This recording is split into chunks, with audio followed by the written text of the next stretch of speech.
everyone, and welcome to this Netacea webinar, Robot Guts, Dissecting a Malicious Bot. My name's Yasmin Dougal. I'm a technical writer and cybersecurity content specialist here at Netacea.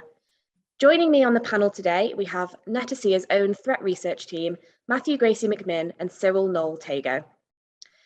Matt is an experienced cyber threat intelligence professional with an MPhil from the University of Oxford. In his current role at Netacea, he researches and investigates the impact of malicious bots on online businesses and their customers, having previously worked for ReliaQuest and the world's largest companies responding to global cybersecurity incidents. Cyril spends his time researching, speaking, and writing about malicious automated threats and other cybersecurity topics. He comes from a cybersecurity consulting background, having advised financial service organizations on a range of technical and non-technical cybersecurity domains in a previous life. I'll now hand over to Matt and Cyril to introduce themselves and start the presentation. Over to you. All right, thanks very much, Yaz. So yeah, pleasure to be here talking with you today. So today really we're talking about credential stuffing attacks, which are a type of business logic attack. Now, I do want to emphasize that business logic attacks are slightly different from your sort of traditional cybersecurity attack, just to make sure we're all on the same page. So if you're already aware of the distinction, please bear with me just for a moment while we walk through it. But essentially, a business logic attack is where an actor exploits the legitimate functionality of, say, a website or an API in order to perform a malicious action. It differs from your traditional cybersecurity attack, where someone is looking to try and perform a sort of exploit code or make things behave in a way they're not designed to behave in. So for instance, your traditional cybersecurity attacks may include things like SQL injections, where someone tries to input some code and manipulate a backend database in a way that the web application was never supposed to be able to permit. With a business logic attack, however, someone may instead put in, say, a stolen credit card. Now, your website's probably going to accept credit cards for payments, but someone using a stolen one is they're using that intended functionality in its correct fashion. They're inputting a legitimate credit card, but it's not their credit card they're inputting. That's a business logic attack. And what we've seen more recently is with the increase in automation and the move to a digital first on sort of social model, we've seen a massive increase in the number of business logic attacks recently. And so attackers being able to launch them and automate these attacks so that they can launch them very cheaply, very easily, and very, very effectively.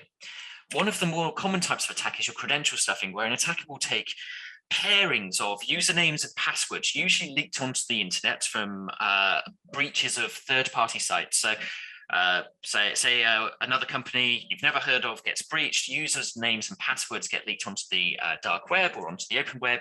Hackers are constantly looking for these, picking them up, and then what they'll do is they'll use an automated tool, which we'll show you in a bit, and throw them against every other login page they can find on the internet, looking for places where your customers may have reused the same username and password over multiple sites. Now, of course, we always tell people not to reuse their username and password, but it's very hard for us to sort of enforce that checks without knowing all their other usernames and passwords. And even I fall sort of victim to this. I mean, the average person now has nearly, I think saw a report last year saying nearly 200 online accounts. That's a lot of usernames and passwords to remember, even with a password manager, and it's very easy to accidentally reuse them. I've been caught out myself there. I've been told, oh, actually, I've reused this password across multiple sites. And I know the dangers of this and try to avoid it as much as possible. So attackers are trying to exploit that human weakness of either intentionally using the same one or unintentionally using the same password across multiple sites. And it's very bad for businesses.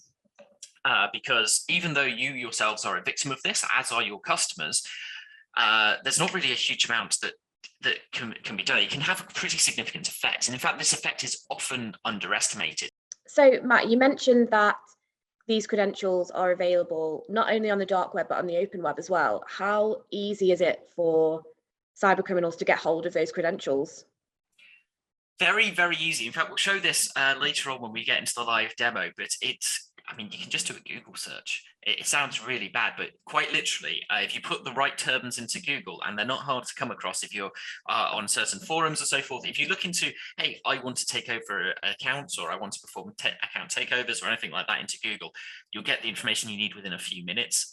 It's one of the big problems with this type of attack is the very low level of entry. You think credential stuffing, automating these mass attacks, you need to know coding, you need to do this. Attackers have commoditized this. We've moved away from it being sort of an early stage thing where you need technical skills to do this to, oh, someone's already built all the tools, they provided all the ingredients for the attack, all you have to do is download them. and then you can launch the attack. If, as you'll see when we start the demo, if you were to start if you decided, say right now it's about 10:15 in the morning here at UK time, to say, hey, I want to launch a credential stuffing attack against site X, I would estimate by 11 o'clock you would be running that attack. That's from a completely flat background of, assume you know no coding, assume you don't know how to launch attacks, you just decide you want to do it. That's how quick. It's not going to cost you a penny. It's all freely available. So it's really quite serious, this problem. Yeah, scary. And yeah, very low barrier to entry. Yeah, and of course, because it's all automated, you simply download all the tools you need, hit run, and you can go off and make yourself a nice cup of tea. Come back with quite a few breaches, probably. And, your success rate may be low. Success rates we see in credential stuffing attacks that we block, or when we've sort of gone through data sets that our customers have previously seen and asked us to analyze. So when we're then coming into work with them and start working with them, they ask us to look through, and we're like, right, so their success rate was less than 1%. But if you try, say, 2 million accounts and each one can be sold for £1, that's a very quick way to make a few grand. It's not a small sum of money to make very, very quickly and easily, and with very little risk to the attacker as well. And if you do it against a foreign country, what's the chances of being extradited over that? Probably not much. Quite low. Yeah. So yeah, people get away with it, which is a bit annoying. So we need to do more about it. So last year we did actually a survey to sort of go a bit more into what the actual impact is to the businesses. We gave it a survey of 440 UK and US businesses, varying in size from about $250 million up to over $7 billion in size. And we asked them about various different bots, and this is all self-reported numbers. So bear in mind, this is attacks that they've detected and then been able to calculate the impact of. So there may well have been attacks they've not detected, so the actual cost could be significantly higher. But as a percentage of online revenue, account checker bots, those are the credential stuff bots we've been talking about, cost about 3.7% of annual online revenue. So for some of the largest businesses we spoke to, that was about at least $250 million. So for a quarter of those businesses, that was a rather significant sum of money. And this is, the business here is, their website hasn't been compromised in terms of its code's not being exploited as a vulnerability. No vulnerabilities have been exploited. Instead, it's a business logic attack. So the website's been used in its legitimate way. They've not leaked their user credentials. Someone else has leaked user credentials. Those passwords and usernames have been reused. So the business itself is also entirely a victim here. It's quite hard to deal with unless you're using sort of proper bot management. There's a few techniques and responses you can use to try and mitigate the risks of these attacks. But it's quite significant losses for very little effort on the side of the attackers. Exactly. And I think when you said, it's the business that's the victim. Ultimately, they've done anything wrong. They've not leaked their credentials or customer credentials online. But for the customer, they're not going to think of the business as the victim, are they? They're going to be angry that their accounts have been hacked. Exactly. Yeah. I mean, if you go back here, you'll see that these are credential stuffing attacks against some businesses here. It's usually the business name that gets called out. This is the business, and people see that headline and they're like, that business is at fault for not protecting me, and their reputation takes a hit. And in fact, you preempted the slide there with the reputational impact of bots being quite severe. You can see account checker bots. Most people found that a sort of 76% drop in 76% of customers reported a drop in satisfaction, a noticeable drop in customer satisfaction as a result of account checkers hammering their sites. People don't, if you get breached, people are going to go, to be honest, even if my username and password are reused, part of me is going to think, well, you guys didn't do enough to protect me. You shouldn't have allowed someone else to use my username and password. You should have known it wasn't me. So I'm going to not use your service anymore because I don't fundamentally trust you anymore. I don't trust you with my credit cards. I don't trust you with my usernames and passwords. I don't trust you with my name and address. Exactly. And that's when businesses are losing out to competitors. Exactly. Yes. Yeah. It's I think increasingly what we may see is businesses being judged and losing business to their competitors on their ability to deal with and respond to these attacks. I think we've started to see the beginnings of that over lockdown already. We're going to see more of it in the coming years as these attacks become more and more frequent and more impactful, and much more in the public eye as well. Exactly. So I think that brings us nicely into going into exactly how a credential stuffing attack works, Cyril. So did you want to walk the audience through this one? Yeah, so we've talked about the impact so far, and I think the impact tells half the story. To really understand this, you need to understand kind of who is doing this and how they're doing that. And then you really realize how big a problem this is. So I'll start with the adversary profile. So who are the people who are generally launching these kinds of attacks? Now, generally, you'll have a tool that's created by someone who might have a moderate level of skill. They might be quite good at coding, but they're commoditizing that and they're releasing that. And the people who are actually using the tool, the people who are launching these attacks, generally are not that skilled. They have this means to create revenue for themselves quite easily and without skill, which is a problem, especially when you compare the disparity there with the businesses who have this high impact to them of these attacks. But how do these attacks actually work? So we'll step through kind of a kill chain, just the attack life cycle of one of these attacks. And then we'll go into a little demo to show stepping through these steps practically and show how it actually works. So a little bit of theory before. So these attacks normally start with resource development. So the adversary needs to acquire some infrastructure. So in this case, this is going to be that kind of the tooling they're going to use and the credentials, because these attacks are ultimately throwing a load of credentials against a target site. They then need to identify who their target is and do some reconnaissance. Now, generally, the reconnaissance is to determine what measures the site has in place and how to bypass those. Now, the tool users generally can skip this step because the tool developer has already done it. When you acquire a tool, it comes with the configurations to actually attack a site. So really, in this case, what the tool user needs to do is find a configuration that someone has already made. And we'll show you how that's done as well as we go through the demo. Next, they're going to go and try and bypass some defenses. So lots of websites use captures to try and protect against bots.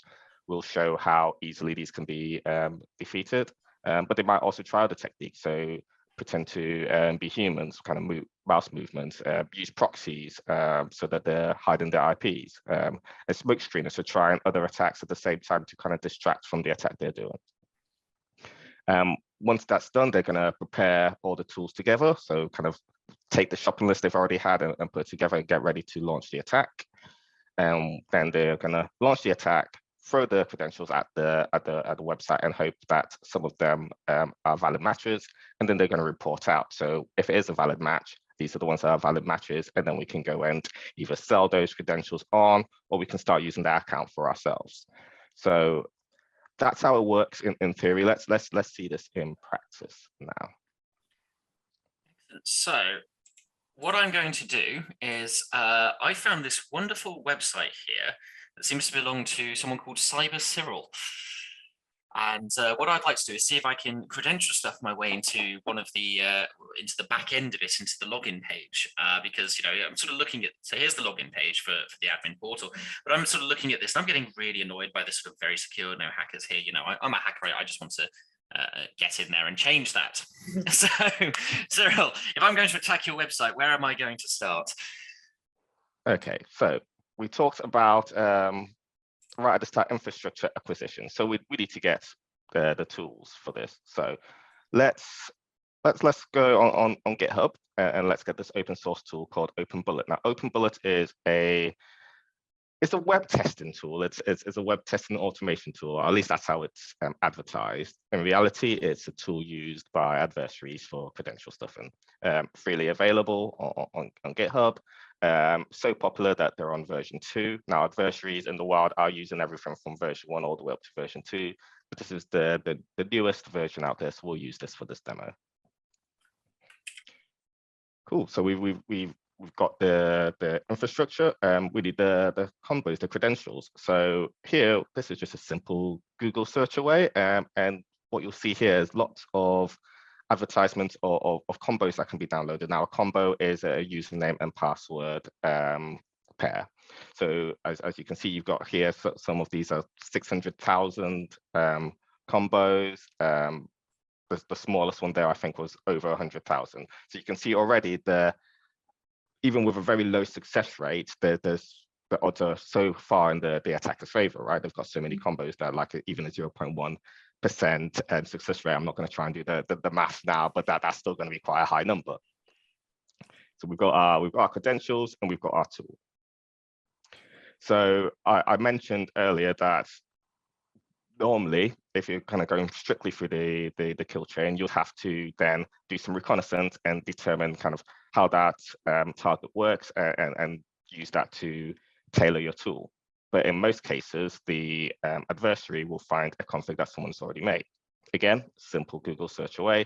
Here are configs that people have made for OpenBullet 2, and these configs are going to tell the tool exactly how to attack that website. So you can see lots of big name brands here, just a Google search away.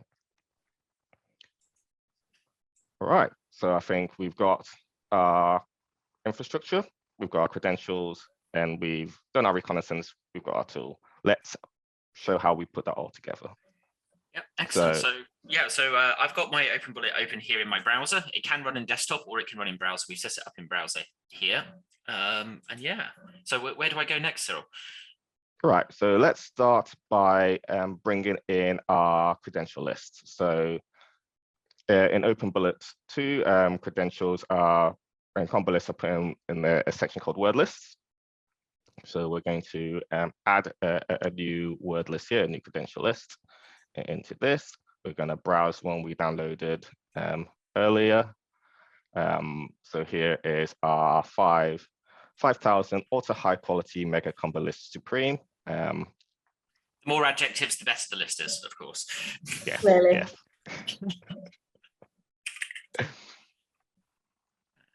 Just change that to credentials.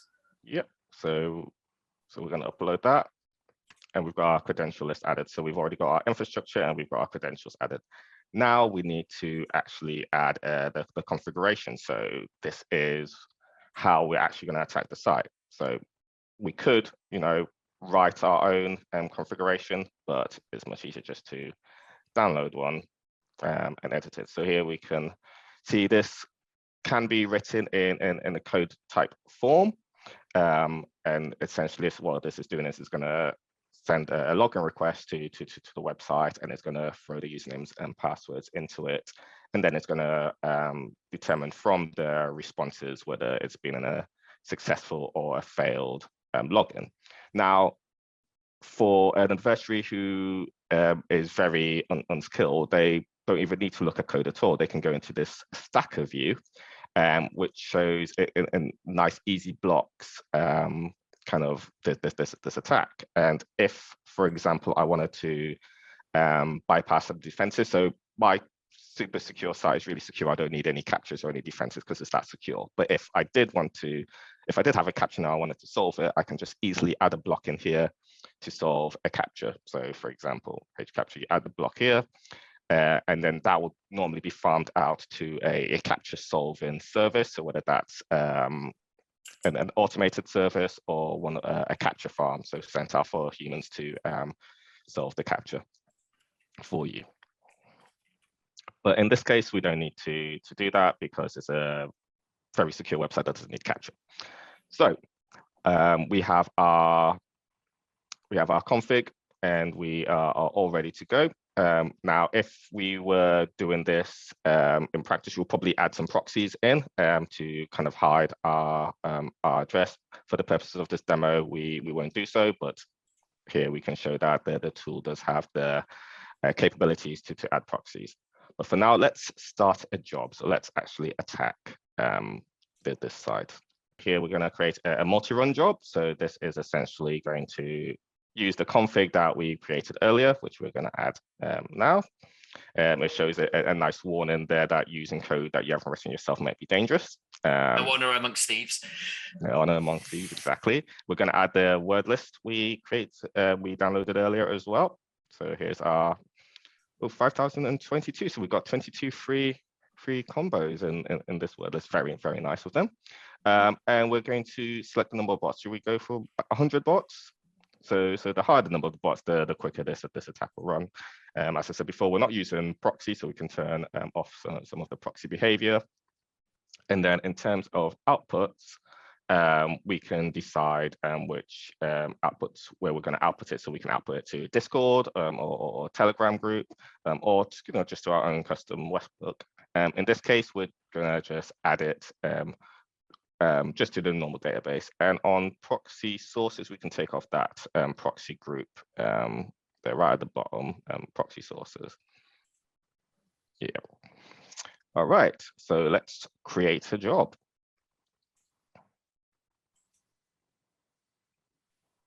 Right, so this is the point at which I go and make myself a cup of tea, I think, isn't it, Cyril? So be back in a minute. Yep, and as you can see already, it's already tested 500, 600 or so of these credentials like that. That's how quickly this is running. Already no hits so far. So far the credentials it's tested haven't matched my site.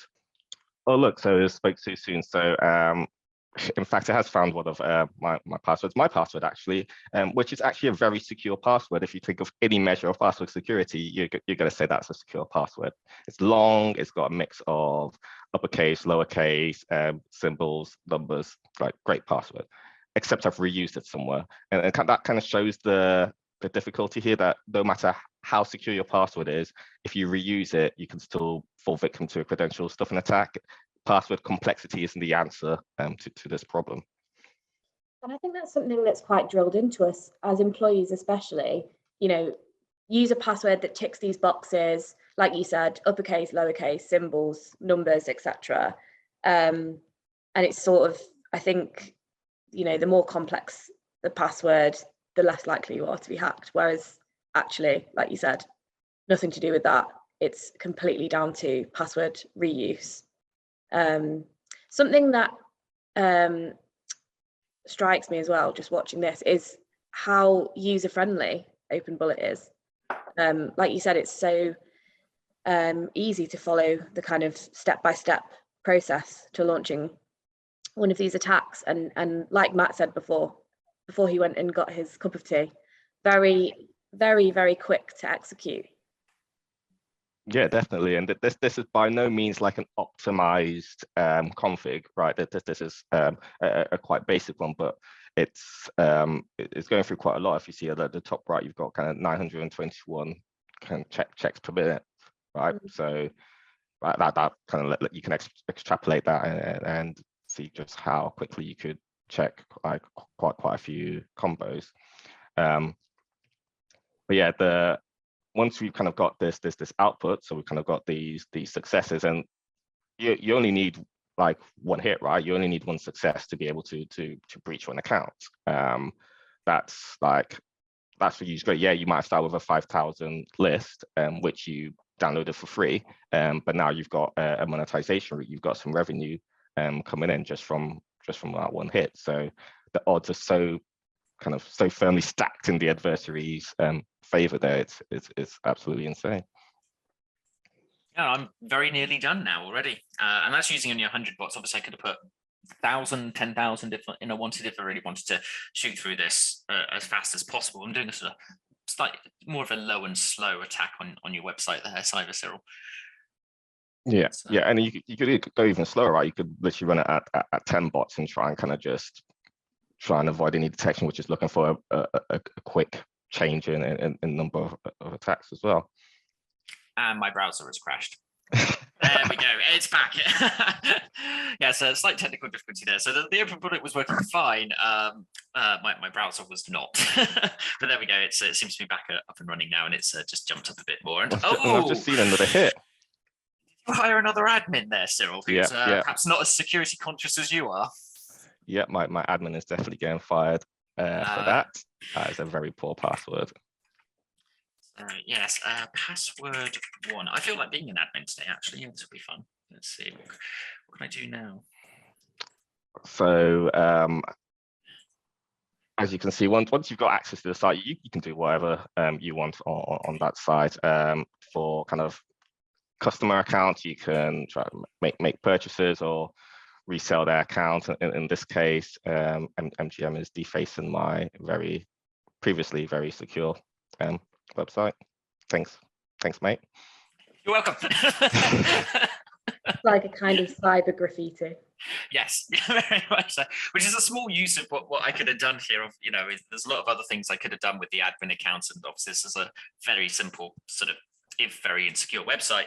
But if this were a different type of site, say it was an e-commerce site, and I got into a customer account, I can make purchases, I can commit fraud. I have access to that. If it's a bank account or something, I can start transferring money out. And obviously there's MFA controls and so forth in there, but more advanced attackers have got ways around that. And I mean, a common response to this, Cyril, isn't it, is just to, when someone accesses an account in a way that's not normal, they would say, or a company suspects that there's been an attack on an account, they'll send an email saying, hey, we've seen a suspicious login. Was this you? Please, could you confirm it?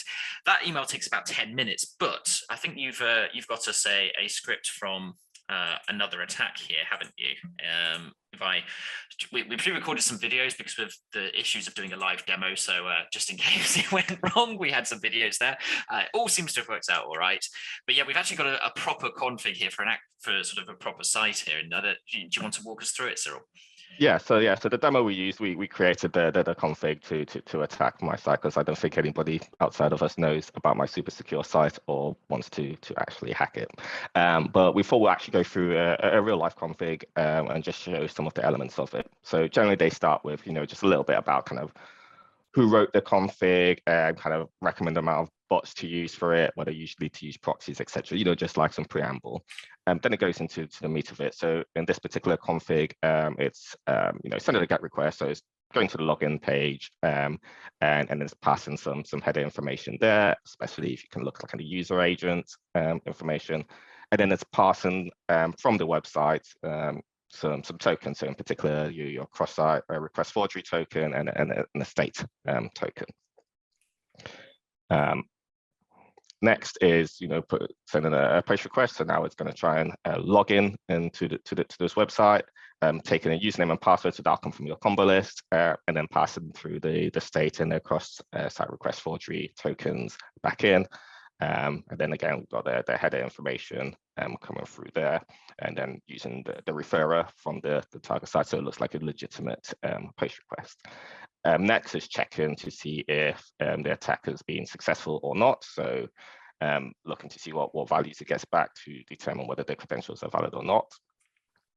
And then here, very interestingly, it's then looking for successful attacks. It's looking at kind of how many reward points the customer has and pulling that amount out. Now, this could be used by the attacker to then use those reward points themselves, but more commonly they can resell that account on saying, we've got this account with this many reward points, sell it for a fraction of the value of the reward points. But that's very easy monetization for them, and they don't actually have to go through kind of the added trouble of committing fraud on that customer account themselves. So they're kind of less likely to be caught by or prosecuted for their crimes. So it's an easy way for them to create a revenue stream for themselves and limit their risk.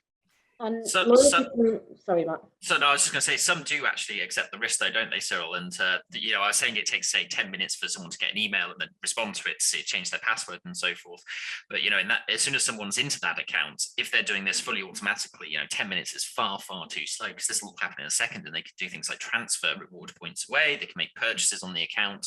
They can be very, very quick and automatically, and they can pull out things like usernames, addresses, delivery addresses, some whatever payment info may be saved in there, and start pulling out information that can be later used in other fraud attacks or in subsequent attacks such as social engineering and that sort of thing. I was going to say, with loyalty point fraud as well, it's kind of a double hit for the business, isn't it? Because they kind of lose those points out of their ecosystem, as it were, and then they're kind of repatriating the customer accounts as well with those points, or the value that they were worth. Yeah, exactly. Definitely. Yeah, I think that sort of brings us up to the summary, really, which is that this is increasingly common, isn't it, Yaz? It's something we're seeing more and more of. We see more businesses going online, and many of them as well, smaller businesses that perhaps don't have the funding or the expertise in-house in order to provide sort of high level of cybersecurity, don't necessarily understand the threats and so forth. So they're not ready to actually respond to these. And that means that they're either easily breached, so usernames and passwords for credential stuffing are being leaked from these organizations, unfortunately, or they themselves are targeted with these attacks and another point of vulnerability for their customers. And these attackers, we're seeing this sort of move away from the sort of genesis. If you have for those of you familiar with Wardley charts, you have the sort of genesis of the bot market years and years ago. We're now really seeing it getting to the commoditized stage where, bot developers and bot users are very much separated, and you've got developers who are building these bots and then selling them, and they're competing with each other to build the best bot for these sorts of attacks. OpenBot 2 is completely free, of course, so credential stuffing tools tend to be a bit freer, but bots in all sorts of areas, we're seeing them hitting all sorts of targets, and they're very much up with the latest sort of trends. Scalper bots are very good at noting sort of supply chain issues and so forth, making sure they're jumping on those to try and exploit those. Scraper bots are being used increasingly for everything from trying to identify where vaccines may be available to gathering business intelligence information and so forth that can be used to competitive advantage, automating price changes and that sort of thing to make sure you're undercutting your competition, all the way through to all sorts of other bots, arbitrage bettings. You get spinning bots, which dock items into inventory and just hold on to them, so essentially performing inventory hoarding attacks. And then carding bots for when you get back into this more credential stuffing style, the legal sort of activity, people using the stolen credit cards I mentioned before. They're constantly coming up with new attacks. We're seeing more and more bots in the NFT space, actually, which seem to be built on the back of the old eBay bots. Yeah. And I think, like you said, it's becoming an increasingly professionalized business, I suppose, landscape. I mean, and it's starting to, I think, infiltrate the everyday, the lives of ordinary people, with more kind of, say, ordinary people, more ordinary people using bots, understanding bots, the barrier to entry being lower, more businesses being online. Like we said, it's something that's increasingly kind of infiltrating our day-to-day, I think. Yeah, I think especially with the low barrier to entry, right? So we showed a shopping list earlier. Everything that we looked at, everything that we used to launch that attack was completely free. If you think of cost, the only cost to the attacker would have been time, and that time would have been 20 minutes tops. You can't get a lower barrier to entry than this. Now, fair enough, if you were kind of launching this against a normal website instead of my incredibly secure website, incredibly secure website, you may need to use some proxies to hide your IP, which may add a small cost, but again, that's still incredibly low. And if you wanted to bypass some captures, the capture solving services would charge you a small fee, but again, incredibly low. And then when you look at how easily you can monetize it, right? You can sell accounts, streaming services, for example. If someone wants to watch a movie on a streaming service, they can either pay a subscription to the streaming service for X amount, or they can pay someone who's got an account on that a fraction of that cost, and still the adversary has got a very good money maker scheme for those, easy revenue for them. So it makes economic sense for adversaries to launch these attacks. So they're not going to go away anytime soon, unless we can properly defend against them. Definitely. And like I said, it's becoming so increasingly professionalized. It's a scary time, I think, for the bot landscape. But yeah, I think that's about all we've got time for today. I think, Matt, you need to probably remove the graffiti tag that you've left on Cyril's very secure website. And Cyril probably needs some password changing. And fire my admin. Exactly. I didn't mean to get anyone fired.